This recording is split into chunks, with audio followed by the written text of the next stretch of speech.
बिस्मिल्लाहिर्रहमानिर्रहीम। अस्सलामुअलैकुम। मैं हूं Mohammad Uwais Qureshi. Biology class first year का फर्स्ट चैप्टर बायोलॉजिकल मॉलिक्यूल्स।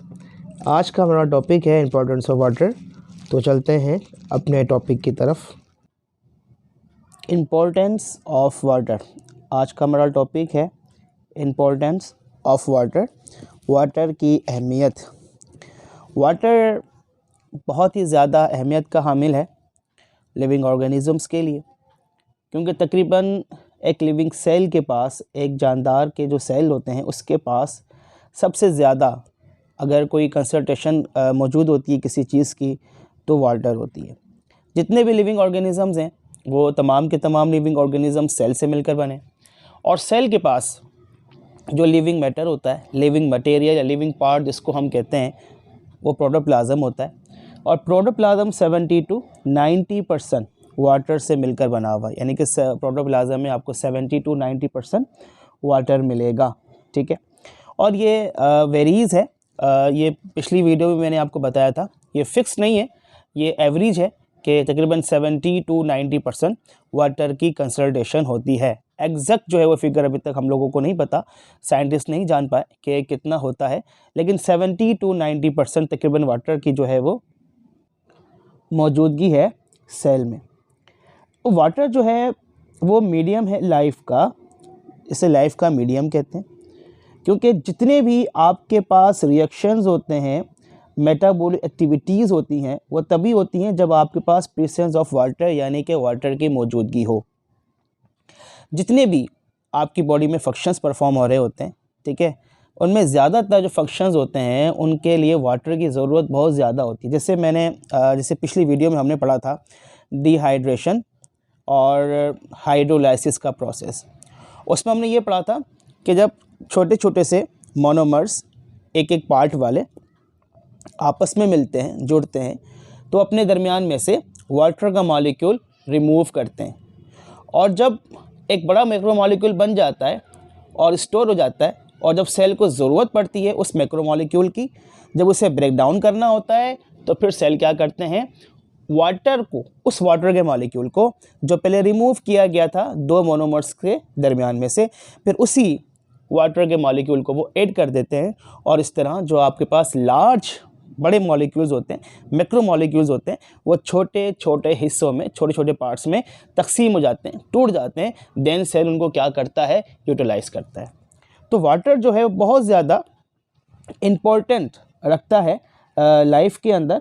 बहुत सारे प्रोसेसेस जो है वो परफॉर्म करवाता है हमारी बॉडी के अंदर। ठीक है, also part in many biochemical reactions. ज़्यादातर जो बायोकेमिकल रिएक्शंस होते हैं उसमें ये हिस्सा लेता है, जैसे हाइड्रोलाइसिस। अभी मैंने आपको बताया कि हाइड्रोलाइसिस का process, hydro means water, lysis means to break down कर देना, बड़े मॉलिक्यूल्स को छोटे छोटे हिस्सों के अंदर तोड़ देना। और इसी तरीके से जब फोटोसिंथेसिस का प्रोसेस होता है तो उसके लिए रॉ मटेरियल प्रोवाइड करता है। अब फोटोसिंथेसिस क्या है? फोटोसिंथेसिस एक प्रोसेस है जिसे प्लांट्स परफॉर्म करते हैं, अलजी परफॉर्म करते हैं। ऐसे लिविंग ऑर्गेनिजम्स जो ऑटोट्रॉफ होते हैं तो वो फोटोसिंथेसिस की मौजूदगी में, फोटोसिंथेसिस की मदद से अपनी एनर्जी बनाते हैं। तो फोटो का मतलब होता है लाइट, और सिंथेसिस का मतलब होता है टू मेक। ठीक है, तो वहाँ पर भी वाटर बहुत ज़्यादा इंपॉर्टेंट रखता है। जब भी आगे टॉपिक पढ़ेंगे तो फिर मज़ीद इसको हम डिस्कस करेंगे।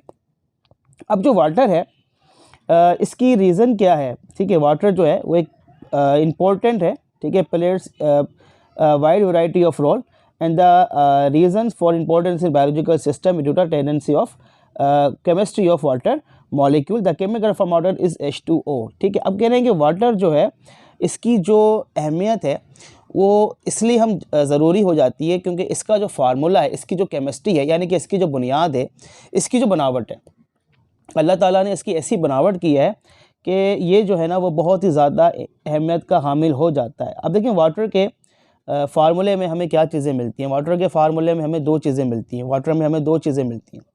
दो आपको हाइड्रोजन के मॉलिक्यूल्स मिलते हैं, एटम्स मिलते हैं, और एक जो है वो आपको ऑक्सीजन मिलता है। अब ये दो हाइड्रोजन मिलकर क्या बनाते हैं? ऑक्सीजन के साथ मिलकर एक वाटर का मॉलिक्यूल बना लेते हैं। ठीक है, अब ये जो हमारे पास एक वाटर का मॉलिक्यूल बनता है जिसमें दो हाइड्रोजन और एक ऑक्सीजन होता है, तो इसके दरमियान में जो बॉन्ड बनता है वो कोवेलेंट बॉन्ड होता है, और ये पोलर इन नेचर होते हैं, ठीक है, पोलर इन नेचर, सही है, यानी कि इस पे पार्शियली नेगेटिव चार्ज होता है और पार्शियली पॉजिटिव चार्ज होता है। देखिए पोलर इन नेचर का मतलब ये है कि दो पोल, जिस तरह हम लोग फुटबॉल की ग्राउंड में देखते हैं ना, तो एक जो है वो गोल का एक पोल पे बना हुआ होता है, दूसरा गोल करने के लिए दूसरे पोल पर होता है, तो इसी तरह इनके पास भी पोल होते हैं, ठीक है। अब एक पे जो है ना वो पार्शियल नेगेटिव चार्ज होता है ऑक्सीजन के ऊपर, और जो हाइड्रोजन होता है उस पर पॉजिटिव चार्ज होता है, लेकिन ये पार्शियली पॉजिटिव चार्ज होता है, ठीक है। उसकी वजह क्या है कि इनके पास डिफरेंट इलेक्ट्रोनेगेटिविटीज़ होती हैं।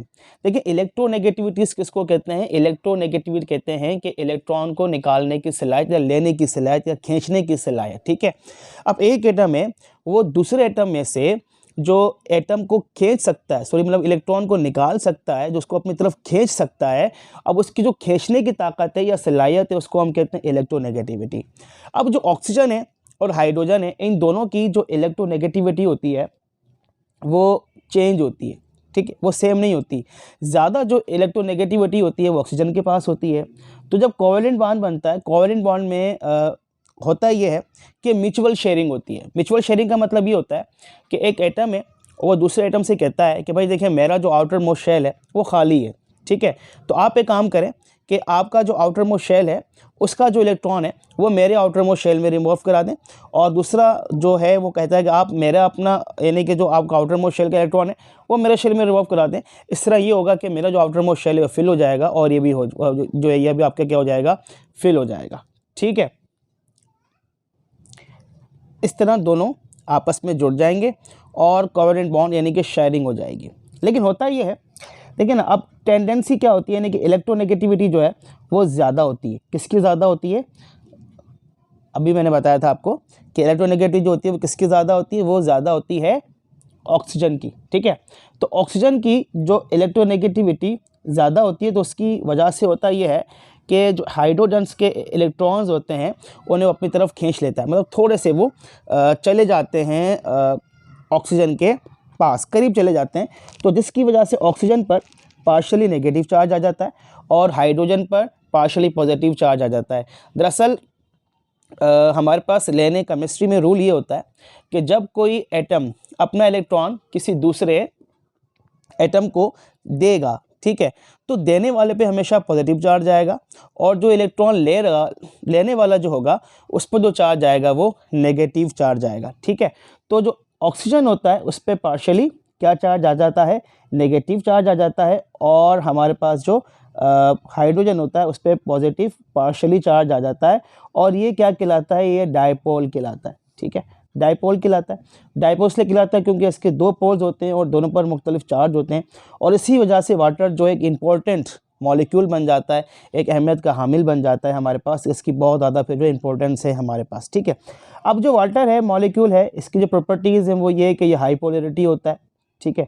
हाई पोलरिटी का मतलब ये है कि इसके पास दोनों तरफ जो चार्ज होते हैं पोलर्स, जो पोलर, ये एक पोलर मॉलिक्यूल बनता है क्योंकि पार्शियल नेगेटिव चार्ज होता है, पार्शियली पॉजिटिव चार्ज होता है, ठीक है।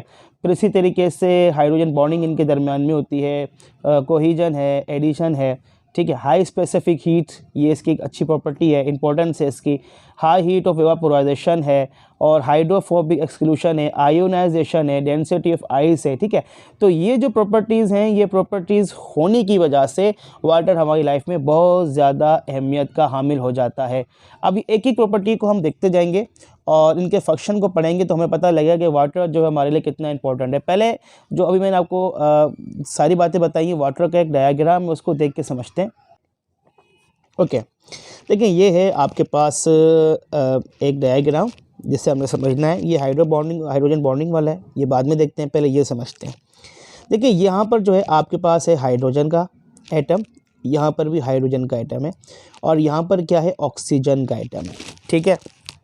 अब हुआ ये कि ऑक्सीजन का जो आउटर मोस्ट शेल होता है ना, उसे फिल करने के लिए 2 इलेक्ट्रॉन्स की नीड होती है, ठीक है। यानी कि अगर हम ऑक्सीजन का एटॉमिक नंबर देखें तो ऑक्सीजन का एटॉमिक नंबर क्या होता है, 8 नंबर होता है, ठीक है। तो ये पहले शेल में अपने पास रख लेता है, ये फर्स्ट शेल बना लेते हैं, ये फर्स्ट शेल में अपने पास रखता है कितने इलेक्ट्रॉन्स, 2 इलेक्ट्रॉन, और सेकंड शेल में रखता है ये अपने पास 6 इलेक्ट्रॉन्स, ठीक है। तो 2 इलेक्ट्रॉन्स किसको ज़रूरत होती है। अब हाइड्रोजन से कहता है कि 1 इलेक्ट्रॉन आप मुझे दे दो, और ये वाला कहता है, इससे मांगता है कि आप मुझे भी दे दो, और हम मिलके क्या कर लेंगे, एक मॉलिक्यूल बना लेंगे। अब यहाँ पर होता ये है कि जब कि इसकी इलेक्ट्रोनेगेटिविटी ज़्यादा होती है तो ये इनके जो इलेक्ट्रॉन्स होते हैं उनको ज़्यादा अपने करीब खींच लेता है हाइड्रोजन के। इस तरह जो ऑक्सीजन होता है तो उस पर पार्शली नेगेटिव चार्ज आ जाता है, और दोनों हाइड्रोजन के ऊपर पार्शली पॉजिटिव चार्ज आ जाता है, और इस चार्ज के आने की वजह से ये हमारे पास एक पोलर बन जाता है, पोलर मॉलिक्यूल बन जाता है, यानी कि डायपोल, जिसके पास जो है वो पार्शली नेगेटिव पॉजिटिव यानी कि 2 पोल होते हैं। तो इसी वजह से वाटर का जो स्ट्रक्चर है जो अल्लाह ताला ने इसको बनाया है, ये बहुत ही ज़्यादा अहमियत का हामिल हो जाता है। अब मज़ीद इसकी प्रॉपर्टीज़ को पढ़ते हैं। सबसे पहले जो इसकी प्रॉपर्टी है हाइड्रोजन बॉन्ड।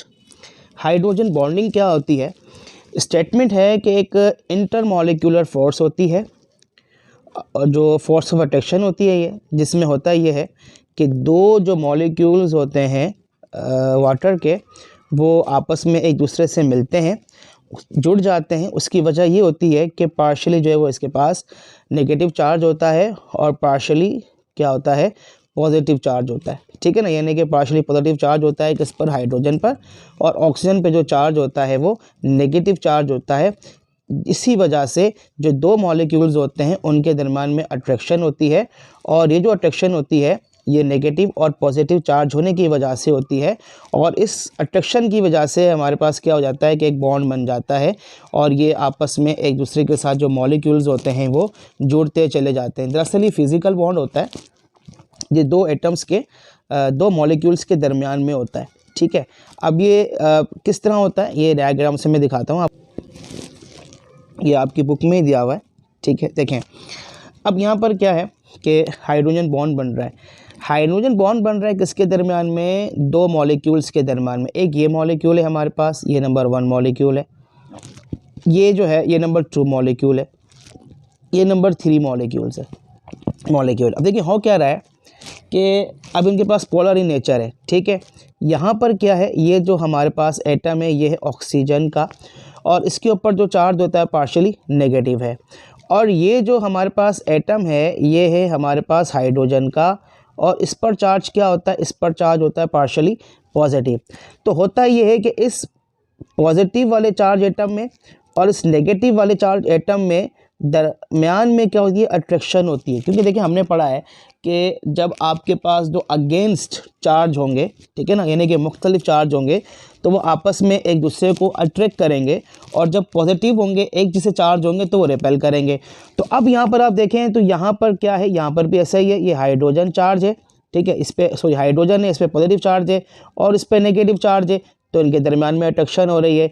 इस तरह यहाँ पर भी है, ठीक है, और यहाँ पर भी आपको अट्रैक्शन नज़र आ रही है। अच्छा, ये जो हाइड्रोजन बॉन्ड होता है इसे हम इस तरह डॉट डॉट से जाहिर करते हैं, ये फिजिकल बॉन्ड होता है, ये स्ट्रॉन्ग बॉन्ड होता है, और ये जो बॉन्ड होता है ये वाटर के मॉलिक्यूल्स को आपस में एक दूसरे के साथ क्या करता है, जोड़े रखता है। ठीक है, आपने देखा होगा ना, अक्सर कभी ऐसा होता है, अभी बाज़ औक़ात ऐसा होता है कि अगर हम पानी ज़मीन पर गिरा देते हैं तो पानी के जो ड्रॉप्स होते हैं, मिसाल के तौर पर एक ड्रॉप यहाँ गिरा, एक यहाँ गिरा, एक यहाँ गिरा, तो आहिस्ता आहिस्ता ये ड्रॉप्स जो होते हैं मिलना शुरू हो जाते हैं, और बाकी जितने ड्रॉप्स होते हैं मिलकर आगे की तरफ बहना शुरू हो जाते हैं। तो उसकी वजह ये होती है कि इनके दरमियान में जो नेगेटिव और पॉजिटिव चार्ज होता है वो आपस में एक दूसरे को अट्रैक्ट करता है, और उस अट्रैक्शन की वजह से ये आपस में जुड़ जाते हैं, करीब आ जाते हैं और फ्लो कर रहे होते हैं। तो हाइड्रोजन बॉन्डिंग होती है वाटर के अंदर, और ये हाइड्रोजन बॉन्डिंग जो होती है ये वाटर को जो है वो वाटर के मॉलिक्यूल्स को आपस में एक दूसरे के साथ जोड़े रखती है। कोहेजन और कोहेसिव फोर्स ऑफ अट्रैक्शन। देखिए अभी जो डायग्राम मैंने आपको समझाया उसमें वही बात थी ना कि होता ये है कि हाइड्रोजन जो बॉन्डिंग होती है, हाइड्रोजन बॉन्डिंग की वजह से जो अट्रैक्शन होती है, जो अट्रैक्ट करते हैं सिमिलर मॉलिक्यूल्स, कोहेसिव फोर्स कहलाती है। ठीक है, यानी कि दो मॉलिक्यूल्स एटम के सेम मॉलिक्यूल्स, ठीक है, सेम मॉलिक्यूल वाटर के जब आपस में एक दूसरे को क्या करेंगे, अट्रैक्ट करेंगे, तो वो हमारे पास कहलाएगी कोहेशन या कोहेसिव फोर्स। और वो जो अट्रैक्शन होगी वो किस वजह से होगी, पोलर नेचर की वजह से, क्योंकि एक तरफ एक पोल के ऊपर उस पर क्या है, पार्शली पॉजिटिव चार्ज होगा और दूसरे पोल पर उस पर क्या होगा, पार्शली नेगेटिव चार्ज होगा। अभी मैंने पीछे आपको एक डायग्राम से समझाया भी है। तो इस तरह क्या होगा कि वाटर के जो मॉलिक्यूल्स होंगे वो एक दूसरे के साथ मिलते चले जाएंगे और खींचते चले जाएंगे, एक चेन बना लेंगे और उस चेन बनाने के बाद ये आराम से फ्लो करते रहेंगे आपके बॉडी के अंदर या किसी भी इन्वायरमेंट के अंदर, किसी भी मीडियम के अंदर, ठीक है। तो देखिए इसका फ़ायदा क्या होता है, यानी कि जो हाइड्रोजन बॉन्डिंग होती है, हाइड्रोजन बॉन्ड बनने से जो पार्शियली आपके पास पॉजिटिव चार्ज आता है और पार्शियली जो है आपके पास नेगेटिव चार्ज आता है, और इसकी वजह से जो दूसरे मॉलिक्यूल्स होते हैं अपने एटम्स जो दूसरे मॉलिक्यूल्स होते हैं वाटर के, वो आपस में एक दूसरे के साथ अट्रैक्ट हो जाते हैं। तो इसका फ़ायदा क्या होता है, देखिए फ़ायदा उसका ये होता है कि it's flows as protoplasm in a cell, it flows as protoplasm in cell, ठीक है। प्रोटोप्लाज्म के अंदर भी क्या होता है, वाटर होता है 70 to 90%, और उसके अंदर जो है वो ऑर्गेनल्स मौजूद होते हैं और अमाइनो एसिड्स वगैरह मौजूद होते हैं, दूसरी चीज़ें मौजूद होती हैं। तो वो आराम से वाटर जो है फ्लो कर रहा होता है, ठीक है। और इसमें एक और फ़ायदा ये होता है कि जिस तरीके से आपका ब्लड है, ठीक है, तो ब्लड के अंदर आपने ये देखा होगा कि ब्लड के अंदर हमारे पास गैसेस होती हैं, मिनरल्स होते हैं, न्यूट्रिएंट्स होते हैं, और वो ब्लड क्या करता है, आपकी बॉडी के जो वेसल्स हैं, ठीक है, वेसल्स के अंदर वो ट्रांसपोर्टिंग फ्लूइड होता है, और जो कंडक्टिंग टिश्यूज ऑफ प्लांट्स जो है उसकी मिसाल भी है। तो ये ट्रांसपोर्टिंग फ्लूइड होता है, ठीक है। ट्रांसपोर्टिंग फ्लूइड का मतलब ये है कि ये क्या करता है, क्योंकि ब्लड हमारे पास एक ट्रांसपोर्टेशन मटेरियल होता है ना। देखिए आपके पास अगर पेट में दर्द है या सर में दर्द है तो मेडिसिन आपने कहाँ लेनी है, मेडिसिन आपने जो है वो पेट में ही खानी है। ऐसा तो नहीं होगा ना कि आपने 2 डिस्प्रिन की टेबलेट ली या पेनाडोल ली और उसका एक पानी में डाल के उसको हल करके उस सर पे मालिश कर ली और आपका सर का दर्द ठीक हो गया, या पाँव में दर्द था तो आपने पाँव पे मसाज कर लिया, ऐसा नहीं होगा, ठीक है। आपने क्या करना पड़ेगा, आपने वो टेबलेट जो है वो इस्तेमाल करनी पड़ेंगी। आप उनको जब लेंगे तो वो जाएंगी आपके स्टमक से, मतलब आपके स्मॉल इंटेस्टाइन से रिजॉल्व होंगी, डाइजेस्ट होंगी, ठीक है ना। मतलब करते करते ब्लड आएगा, ब्लड उनको रिजॉल्व करेगा, देन फिर ब्लड उसको ट्रांसपोर्ट करेगा, ठीक है। तो इसी तरीके से क्या है कि उसकी जो हाइड्रोजन बॉन्डिंग है उस वजह से जो ब्लड है वो बआसानी तौर पर हमारी वेसल्स में से गुजरता हुआ ब्लड को लेके चला जाता है, क्योंकि ब्लड के अंदर भी वाटर होता है और जो ऑक्सीजन पहुंचानी होती है, कार्बन डाइऑक्साइड लेनी होती है या दूसरे जो न्यूट्रिएंट्स पहुंचाने होते हैं बआसानी तौर पर पहुंचा देता है। इसी तरीके से कंडक्टिंग सिस्टम ऑफ प्लांट, ठीक है, कंडक्टिव टिश्यूज़ ऑफ प्लांट। देखें प्लांट के पास 2 तरह के कंडक्टिव टिश्यूज़ होते हैं, एक होते हैं जिनका नाम होता है जाइलम, ठीक है, और दूसरे होते हैं जिनका नाम होता है फिलोइम। अब ये जाइलम और फिलोइम का काम क्या होता है, जाइलम और फिलोइम जो है हमारे पास कंडक्टिंग टिश्यूज़ होते हैं, ठीक है। ये क्या करते हैं, सबसे पहले तो जाइलम की बात कर लेते हैं। तो जाइलम क्या करते हैं, वाटर जो होता है H2O उससे एब्जॉर्ब करते हैं, यानी कि वाटर को ये कंडक्ट करते हुए और पूरी प्लांट की बॉडी में ये ले जाते हैं, क्योंकि रूट्स के ज़रिए वाटर को एब्जॉर्ब किया जाता है और पहुंचाना उसको कहाँ पर होता है, लीव्स तक, ताकि फोटोसिंथेसिस का प्रोसेस हो सके। तो यहाँ जो जाइलम है ये कंडक्टिव टिश्यूज होते हैं और ये वाटर को कंडक्ट कर रहे होते हैं, और वाटर जो है वो आसानी तौर पर हाइड्रोजन बॉन्डिंग की वजह से जो है अट्रैक्शन होने की वजह से ये आसानी से नीचे से रूट से और चला जाता है कहाँ तक, लीफ तक चला जाता है, ठीक है। तो वाटर जो है ना बहुत इंपॉर्टेंट मॉलिक्यूल है हमारे पास, और उसका जो केमिकल स्ट्रक्चर है वो बहुत ज़्यादा उसको इंपॉर्टेंट बना देता है। एक तो पोलर इन नेचर होता है, ठीक है ना, और हाइड्रोजन बॉन्डिंग वगैरह की वजह से जो है जो कोहेसन और जो कोहेसिव फोर्स आती है उसकी वजह से लाइफ की जो पॉसिबिलिटीज़ हैं, यानी कि लाइफ के जो बहुत सारे फंक्शंस हैं उनको हल करने में, उनको परफॉर्म करने में उनको मदद देता है। ओके, उसके बाद जो दूसरी इसकी प्रॉपर्टी यहाँ पर बताई है वो है एडहेसिव फोर्स ऑफ अट्रैक्शन और एडिशन, ठीक है। अच्छा ये क्या होती है, देखें ये फोर्स ऑफ अट्रैक्शन होती है बिटवीन डिसिमिलर मॉलिक्यूल्स। जो पीछे हमने पढ़ा था कोहेसिव फोर्स या कोहेशन जो भी हमने डिस्कस किया है वो होती है सिमिलर मॉलिक्यूल्स के दरमियान में। वाटर के जो सिमिलर मॉलिक्यूल्स होते हैं उनके दरमियान में जो फोर्स ऑफ अट्रैक्शन होती है वो होती है कोहेसिव या कोहेशन, ठीक है। लेकिन डिफरेंट मॉलिक्यूल्स के दरमियान में जो फोर्स ऑफ अट्रैक्शन होती है उसे हम कहते हैं एडहेसिव फोर्स और एडिशन, ठीक है। देखें वजह क्या होती है, वजह यही होती है कि इसका पोलर नेचर होता है, एक चार्ज इसका पॉजिटिव होता है और दूसरा जो इसका चार्ज होता है वो नेगेटिव होता है। और एक पोल चार्ज पॉजिटिव होने की वजह से और दूसरे पोल पर नेगेटिव चार्ज होने की वजह से ये दूसरे मॉलिक्यूल्स को भी अपनी तरफ अट्रैक्ट करते हैं और उनके साथ भी ये फिज़िकल बॉन्ड बनाते हैं, यानी कि हाइड्रोजन बॉन्ड बनाते हैं। और हाइड्रोजन बॉन्ड बनाने के साथ जो है वो उनके साथ भी एक ताल्लुक़ कायम कर लेते हैं। ठीक है, जिस तरीके से यहाँ पर एक मिसाल दी गई है किसकी, जाइलम की। ठीक है, अभी मैंने पीछे आपको वीडियो में जाइलम की एक मिसाल दी थी, बताया था कि वाटर के मॉलिक्यूल्स जो होते हैं वो जाइलम में बआसानी तौर पर क्या कर रहे होते हैं, फ़्लो कर रहे होते हैं। अच्छा, अब जो हमारे पास कोहेसिव फोर्स है, दरअसल इसमें होता ये है कि सिमिलर मॉलिक्यूल्स के दरम्यान में जो अट्रैक्शन होगी और जो आपके पास एडेसिव होगी इसमें डिफरेंट मॉलिक्यूल्स के दरमियान के अंदर होगी। ठीक है, अब देखिए यहाँ पे दोनों ने दिखाई हुई है, कोहेशन भी दिखाई हुई है और एडेसिव फोर्स भी दिखाई हुई है। ठीक है, अब देखिए किस तरह हो रही है। अब ये जो दोनों रेड कलर के मॉलिक्यूल्स आपको दिखाए जा रहे हैं, ये दोनों रेड कलर के जो मॉलिक्यूल्स हैं ये वाटर के मॉलिक्यूल हैं। ठीक है, ये सेम मॉलिक्यूल्स हैं। और यहाँ पर ये जो एक स्काई ब्लू कलर के, ठीक है ना, ये आपको जो मॉलिक्यूल दिखाए जा रहे हैं ये जो है वो डिफरेंट हमारे पास मॉलिक्यूल है जो कि वाटर का मॉलिक्यूल नहीं है। लेकिन वजह क्या है, अब देखिए यहाँ पर वाटर के पास जो है वो एक पोल पर चार्ज है नेगेटिव, एक पे पॉजिटिव। अब यहाँ पर जो नेगेटिव चार्ज होगा यहाँ पे मिसाल के तौर पर पॉजिटिव होगा तो अट्रैक्शन हो गई। लेकिन इसी तरह वाटर के इस वाले मॉलिक्यूल के दूसरी तरफ भी जो चार्ज होगा वो नेगेटिव होगा और इस पर हो सकता है कि चार्ज कौन सा हो, पॉजिटिव हो। तो इस तरह इनके आपस में क्या हो गई, बॉन्डिंग हो गई। ठीक है, फिर इस तरह आप देखिए आगे की तरफ यहाँ पर भी ऐसा ही हो रहा है, नेगेटिव पॉजिटिव चार्ज होने की वजह से। यहाँ पर भी ऐसा ही हो रहा है, नेगेटिव और पॉजिटिव चार्ज होने की वजह से। तो ये आपस में हाइड्रोजन बॉन्डिंग की वजह से खुद तो अपना चार्ज अपना मेंटेन कर रहे होते हैं, चेन को अपने आपस में बॉन्डिंग कर रहे होते हैं। अब सेम वाटर के मॉलिक्यूल्स के दरमियान में जो फोर्स ऑफ अट्रैक्शन होती है, जो बॉन्डिंग होती है, उसे हम कोहेसिव फोर्स कहते हैं। लेकिन जो डिफरेंट मॉलिक्यूल्स होते हैं, जो वाटर के मॉलिक्यूल नहीं होते और उनके साथ जब ये बॉन्डिंग कर लेते हैं, फोर्स ऑफ अट्रैक्शन बना लेते हैं, ठीक है, तो उसे कहा जाता है एडेसिव फोर्स।